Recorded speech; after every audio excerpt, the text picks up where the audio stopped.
बेंगलुरु में विपक्षी दलों की दूसरी बैठक होनी है आज और बैठक में 24 राजनीतिक दल शामिल होने वाले हैं। खास बात यह है कि आम आदमी पार्टी इस बैठक का हिस्सा होगी। सोनिया गांधी इस बैठक में मौजूद रहने वाली हैं। यहां आपको हम ये बता दें कि आम आदमी पार्टी को लेकर पहले कहा यह जा रहा था कि सीधे तौर पर ये कांग्रेस के खिलाफ है, कांग्रेस और आम आदमी पार्टी की बनती नहीं है। अब एक साथ कैसे आ गए हैं, अब एक साथ नजर आ भी रहे हैं क्योंकि आम आदमी पार्टी अब सीधे तौर पर कह रही है कि हम इस बैठक का हिस्सा बन रहे हैं। 24 दल एक साथ बेंगलुरु में इस बैठक में हिस्सा लेने वाले हैं और महत्वपूर्ण ये बैठक इसलिए भी हो जाती है क्योंकि माना यह जा रहा है कि लोकसभा चुनाव 2024 से पहले बीजेपी के खिलाफ ये महागठबंधन बनाने की कोशिश में विपक्षी दल एकजुट हो रखे हैं। बेंगलुरु में ये बैठकें अहम है। यहाँ आपको बता दें कि इस बैठक में कई प्रमुख दलों को बुलाया गया है जिनको लेकर की कई मुद्दों पर चर्चा होनी है। विपक्षी दलों की बेंगलुरु में होने वाली ये बैठक बेहद महत्वपूर्ण है। इसके अलावा दिल्ली की आम आदमी सरकार जो लगातार अध्यादेश को लेकर विपक्ष को एकजुट करने का प्रयास कर रही थी, आम आदमी पार्टी भी इस बैठक का हिस्सा बन रही है। इससे पहले पटना में बैठक हुई थी 23 जून को। एक ऐसा लीडरशिप जो 19 जून 2020 को चीन को क्लीन चिट देता है, ये क्या लीडरशिप है? तो ये बार बार ये सवाल जो उठते हैं ये डाइवर्ट करने के लिए है, ध्यान और कहीं ले जाना चाहते हैं। असली मुद्दा ये है संविधान को सुरक्षित रखना, लोकतंत्र को सुरक्षित रखना। जो विस्तार से वेणुगोपाल जी ने अपने ओपनिंग रिमार्क्स में कहा है कि क्यों ये विपक्ष पार्टियां 26 पार्टियां एक होकर यहाँ आई हैं, एक संकल्प लेने के लिए कि हम संविधान को सुरक्षित रखेंगे, लोकतंत्र को सुरक्षित रखेंगे, प्राइस राइज के खिलाफ, बेरोजगारी के खिलाफ, जो दलित और आदिवासी और ओबीसी और महिलाओं पर अत्याचार हो रहे हैं उसके। This is very important meeting. It will make a change in Indian politics. So the agenda will be sorted out in the afternoon. I do hope that Modi government will be lost. This is very important meeting. It will. और इस वक्त हमारे साथ Virendra Chauhan Haryana BJP प्रवक्ता phone line पर जुड़ चुके हैं। वीरेंद्र चौहान जी, 24 की गहमा गहमी अब तेज हो रही है। विपक्ष कह रहा है कि हमारा गठबंधन मजबूत हो गया है, महागठबंधन खड़ा कर लिया है। 24 का जिक्र था, अब देखिए आपने खुद सुना होगा कांग्रेस के नेता तो कह रहे हैं कि 26 पार्टियां एकजुट हो रही हैं। क्या कहेंगे?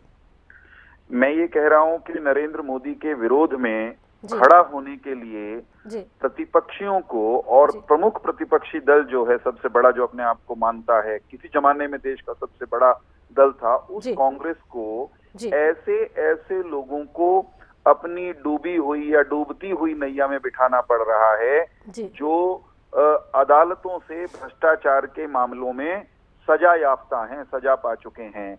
ऐसे ऐसे लोगों को उन्होंने अपनी नैया में सवार कर लिया है जिनके साथ हाथ मिलाते हुए भी कल तक वो उनको ग्लानि महसूस होती थी। ऐसे ऐसे लोग भी इनके साथ आ गए हैं जिनकी शक्ल देख करके ये पीछे मुड़ जाया करते, चेहरा फेर लिया करते। तो ऐसा जो गठजोड़, ऐसा जो गठबंधन जिसको आप पूरी तरह से, हर तरह से बेमेल गठबंधन कह सकते हैं, स्वार्थ का गठबंधन कह सकते हैं, मतलब का गठबंधन कह सकते हैं, सत्ता लोलुपता का गठबंधन कह सकते हैं, उस गठबंधन को लंबा चौड़ा 24 में कुछ हासिल नहीं होगा। और हमारी दृष्टि में वो जनता को ठगने के लिए बनाया जाने वाला ठगबंधन अधिक है, उसमें गठजोड़ वाली कोई बात नहीं है। कुल मिलाकर किसी एक राजनीतिक दल का इतना साहस नहीं है कि वो प्रधानमंत्री नरेंद्र मोदी और विश्व की सबसे बड़ी राजनीतिक पार्टी भारतीय जनता पार्टी के सामने 2024 में बिना कांपे, बिना डोले और बिना दुष्टों, भ्रष्टों, शैतानी शक्तियों की सहायता के खड़ा भी हो पाए। ये दृश्य सबके सामने है। ये कुछ भी लंबा चौड़ा इसमें से हासिल कर नहीं पाएंगे। और सबसे बड़ा संकट तो इनके सामने ये आने वाला है कि राज्यों में ये एक दूसरे के खिलाफ लठ लेके खड़े हुए हैं। ममता, कांग्रेस, वामपंथी बंगाल में बताइए कैसे तालमेल करेंगे, एक दूसरे के प्राणों के प्यासे हैं। इसी तरह की स्थितियां अन्य राज्यों में भी हैं। तो इन हालात में ये केवल और केवल एक कसरत है अपने गिरे हुए आत्मविश्वास को बहाल या अपने कार्यकर्ताओं का थोड़ा बहुत हौसला बढ़ाने की, उससे अधिक इसमें से कुछ हासिल नहीं होगा। आप कल्पना करिए, हरियाणा की कल्पना करिए कि हरियाणा में इंडियन नेशनल लोकदल इनके जहाज में अगर चढ़ती है कांग्रेस के, तो क्या मजेदार नजारा होगा। जिस कांग्रेस पार्टी और जिन भूपेंद्र सिंह हुड्डा बिल्कुल जो एक दूसरे के आमने सामने है वो साथ साथ आज नजर आ रखे हैं। चलिए बहुत शुक्रिया, आपने अपनी बात रखी वीरेंद्र चौहान जी। तो देखिए इधर विपक्ष कह रहा है कि हम एकजुट के, महागठबंधन तैयार हो गया के। पहले देखिए 23 जून को बिहार में जब इसी तरह की बैठक हुई थी तो 15 विपक्षी दल थे। अब कहा जा रहा है कि 24 दल एक साथ है। अगर कांग्रेस के दावे की बात करें तो कांग्रेस का कहना है कि 26 दल एक साथ होंगे इसमें, और इस महागठबंधन का एक ही एजेंडा है कि बीजेपी को हराना है। महागठबंधन का एक ही एजेंडा है कि हमें तो संविधान बचाना है।